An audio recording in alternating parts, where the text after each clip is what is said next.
Bonjour et bienvenue sur Mon Financier, nous sommes le jeudi 19 février et tout d'abord Xin Nian Kuai Le, ça veut dire bonne année en mandarin, c'est le nouvel an chinois, les marchés chinois sont fermés, l'occasion de faire peut-être le point sur la croissance chinoise, et bien non on le fera pas parce que personne ne sait ce qu'est la croissance chinoise, certains disent que c'est 7%, ça c'est le gouvernement, d'autres qui se basent sur l'électricité, la consommation d'électricité nous disent que c'est zéro. Alors dans un pays où on ne peut même pas nous dire si le nouvel an c'est celui de la chèvre ou du mouton, impossible de savoir s'il y a de la croissance ou si c'est le dérapage totalement incontrôlé. La vedette du jour, c'est Peugeot, en une de tous les journaux, même le Parisien célèbre le retour à la profitabilité de notre constructeur automobile. Bon, restons quand même modestes, hein.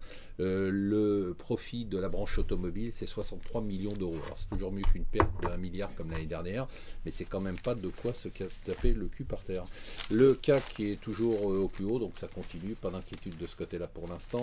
Vivendi qui va sortir de Numérica, Patrick Drahi, lui, il aime bien aller vite et il aime surtout pas qu'on lui parle dans son oreille. Il paraît que Bolloré lui parlait un peu trop dans son oreille sur ses idées sur SFR et donc il lui a dit écoute, tu t'en vas mon vieux, je te donne 4 milliards pour tes 20% et on n'en parle plus. On avait quelques doutes, mais maintenant on le sait, Poutine est autiste, donc il a signé bien évidemment un accord, mais il continue à attaquer et l'Ukraine a été obligée de se retirer de certaines villes stratégiques.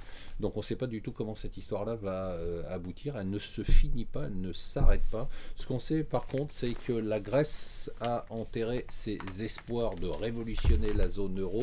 Tsipras arrive la tête baissée en demandant un délai de 6 mois à l'Europe et les Allemands lui disent mon vieux tu auras ton délai si simplement tu répètes devant tout le monde que tu acceptes l'austérité. Donc il va devoir avaler sa cravate qu'il n'a pas et une couleuvre.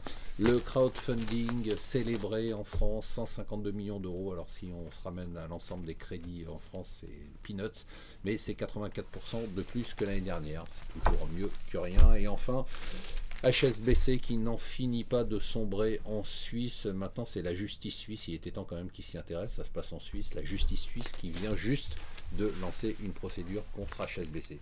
Voilà, restez avec nous sur Mon Financier et bonne année.